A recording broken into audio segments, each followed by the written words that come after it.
జయించువాడు పరలోకమును స్వతంత్రించుకొనును. ప్రకటన గ్రంథం 21 అధ్యాయం 6-7. 6. యేసు ఇట్లనెను, సమాప్తమైనవి. నేనే అల్ఫాయు ఓమెగయు, అనగా ఆదియు అంతమునై యున్నవాడను. దప్పిగొను వానికి జీవజలముల బుగ్గలోని జలమును నేను ఉచితముగా అనుగ్రహింతును. 7. జయించువాడు వీటిని స్వతంత్రించుకొనును. నేనతనికి దేవుడనే యుందును, అతడు నాకు కుమారుడై యుండును. శరీరాశలు, స్వార్థమైన కోరికలు, లోకాశలు, పాపము, శోధనలు, సైతాను మొదలగు వాటన్నిటినీ జయించువాడెవడో వాడు సమస్తమును పొందుకొనును మరియు పరలోకమును స్వతంత్రించుకొనును. గలతీయులకు 5 అధ్యాయం 16-17 వరకు. 16. ఆత్మానుసారముగా నడుచుకొనుడి, అప్పుడు మీరు శరీరేచ్ఛను నెరవేర్చరు. 17.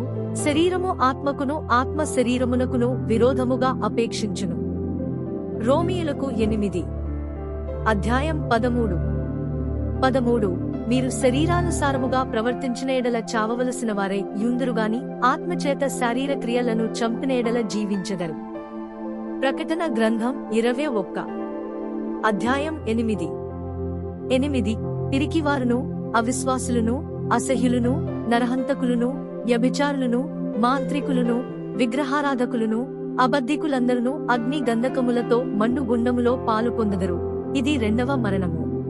పిరికివారు, వీరు యేసుక్రీస్తును ప్రభువని ఒప్పుకొననివారు, మరియు వారు దేవుని వాక్యములోని సత్యముపై నిలువక అబద్ధములను నమ్ముచు వాటికి మద్దతిచ్చినట్టివారు. అవిశ్వాసులు, వీరు యేసుక్రీస్తే దేవుని కుమారుడని, ఈ లోకరక్షకుడిగా వచ్చిన మెస్సయ్య అని, సర్వలోక పాపముల నిమిత్తము చనిపోయి 3వ దినమున తిరిగి లేచెనని మరియు దేవుని వాక్యము సత్యమని నమ్మక సందేహించునట్టివారు. అసహ్యులు, అనైతిక వ్యభిచారులు, వీరు తమ శరీర క్రియలను జరిగించుచు వాటి నిమిత్తమై పశ్చాత్తాపమునొందక రహస్యముగా అట్టి పాపములను కొనసాగించుచు వాటిని సమర్థించుకునివారు. నరహంతకులు, భౌతికముగా ప్రజలను హత్య చేయనటువంటి వారు, లేక తప్పుడు నిందలను మోపి అబద్ధములను పలికి అబద్ధ సాక్ష్యములాడి ఇతరులను మాటలతో హత్య చేయనటువంటి వారు. మాంత్రికులు, మంత్రిక విద్యను అనుసరించువారు మరియు దుష్ట శక్తులను సంప్రదించువారు. విగ్రహారాధికులు, వీరు విగ్రహములను, వస్తువులను, మరియ యొక్క చిత్రపటాలు, విగ్రహాలు మొదలగు వాటిని ఆరాధించునట్టివారు మరియు విగ్రహములను దేవునిగా పూజించువారు. అబద్ధికులు, వీరు అబద్ధములాడువారు, సత్యమును అబద్ధముగా మార్చడము, కపట వేషధారులవలే, పరిసయ్యులవలే, ప్రజల ఎదుట అబద్ధమును నటించుట మొదలగునవి చేయువారు. ఇట్టివారందరూ పరలోక రాజ్యములో ప్రవేశింపలేరు, ఎందుకనగా వారి జీవితాలలో సత్యము లేదు.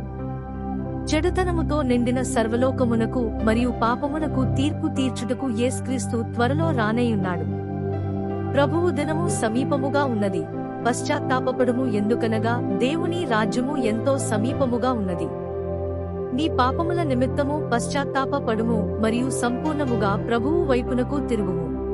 అప్పుడు మాత్రమే ప్రభువు తన దయను మరియు కృపను చూపి మిమ్మును క్షమించి తన బిడ్డలుగా మిమ్మును చేర్చుకును మరియు అన్నిటినీ జయించుటకు మీకు శక్తిని అనుగ్రహించును. హల్లెలూయా.